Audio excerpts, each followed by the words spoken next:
Hey guys, Lord Naren, White here, the Holy Ghost, the one true God.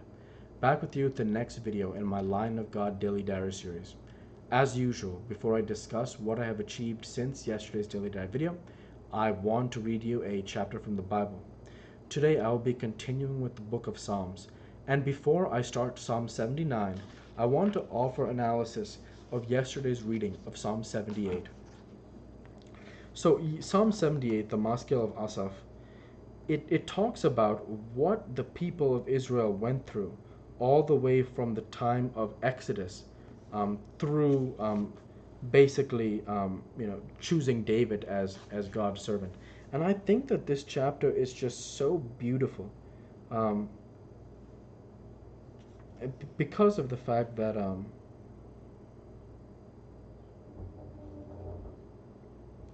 there's so many passages here that bring back such memories. When we look here, we read starting with Psalm 78:8, and might not be as their fathers, a stubborn and rebellious generation, a generation that set not their heart aright, and whose spirit was not steadfast with God. The children of Ephraim, being armed and carrying bows, turned back in the day of battle. They kept not the covenant of God, and refused to walk in his law, and forgat his works and his wonders that he had shewed them. So the idea being one of this example here, that these men turned back in the day of battle, the children of Ephraim, showing that they were not keeping their loyalty to God, who had done many wondrous works for them.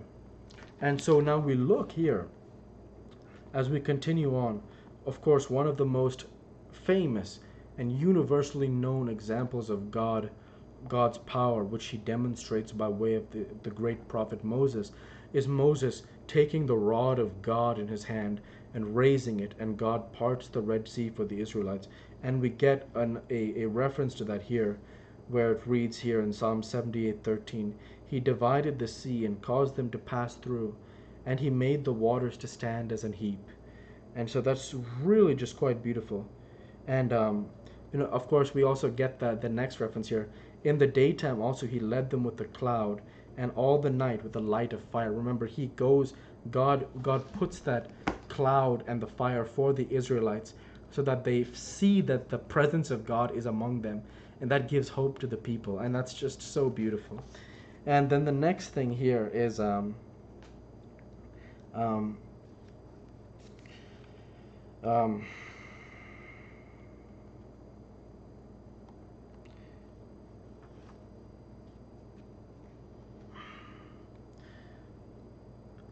when we read here, the wrath in Psalm 78:31, the wrath of God came upon them, and slew the fattest of them, and smote down the chosen men of Israel. For all this they sinned still, and believed not for his wondrous works. And so that is just so powerful and so beautiful, because of the fact that it talks about how God brings justice upon the Israelites here, because they're still sinning, and so he punishes them for their sin.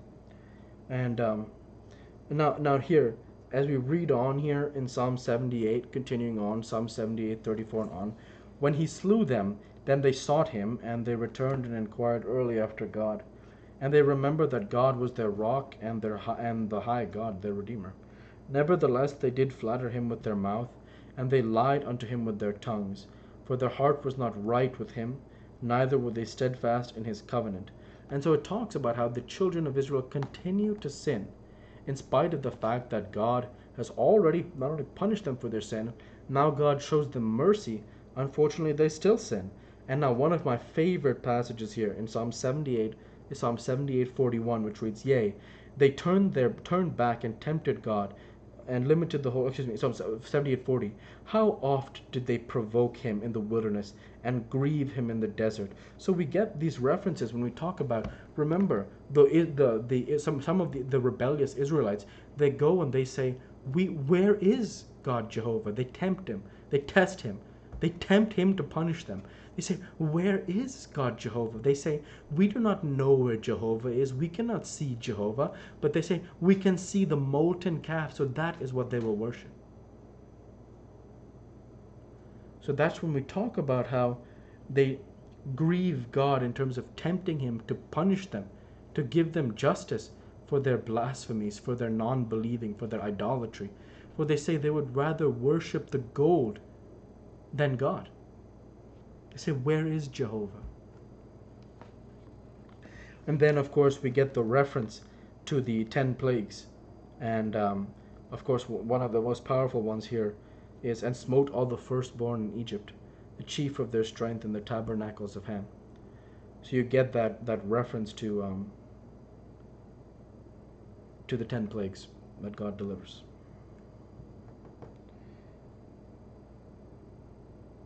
And of course, we get even more references of the non-believing and the idolatry as we continue on. Psalm 58 here, verse 56, 78, verse 56 and on.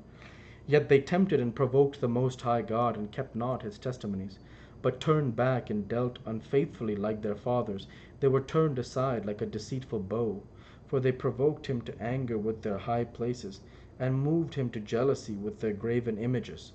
When God heard this, he was wroth, and greatly abhorred Israel, so that he forsook the tabernacle of Shiloh, the tent which he placed among men, and delivered his strength into captivity, and his glory into the enemy's hand. He gave his people over also unto the sword, and was wroth with his inheritance.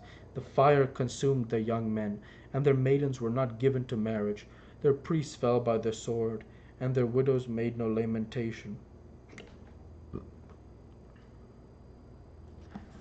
That verse is so powerful because it talks about how God punishes the people again for going and it says here, it says, and moved him to jealousy with their graven images. So they go back to the pagan idol worship, and God punishes them once more. He punishes the Israelites for their lack of belief. And then I love the part as we go on here. In Psalm 78, verse 65 and on. Then the Lord awaked as one out of sleep, and like a mighty man that shouted by reason of wine.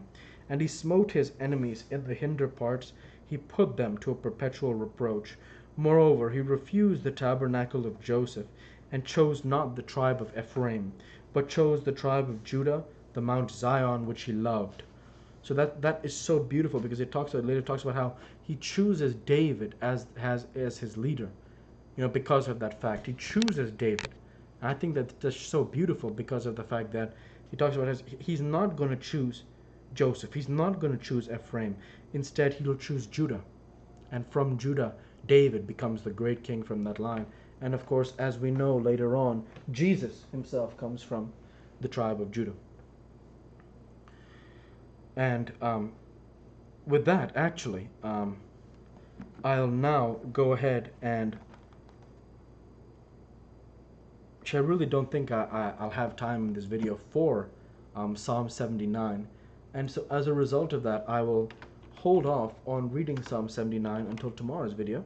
And I really enjoyed the analysis of Psalm 78 for this video because it brought back so many of the memories of Exodus that are just so powerful in terms of understanding the history of the Bible and things like that. So I just think that's so beautiful.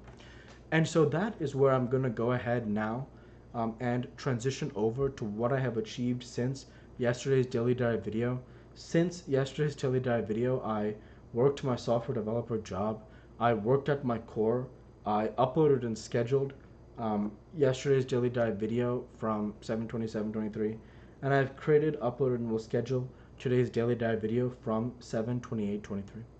With the remaining time in this video, before I end the video, I want to go ahead and just discuss how I've been. I haven't talked about that in a few videos. Everything is going well, and I found myself getting into a routine of, I've been in a routine now for a while, and I'm really grateful to God because I'm working very well 5 days a week. Things are going well there. I'm exercising diligently 3-4 days every week. You see the 5 workout videos every week.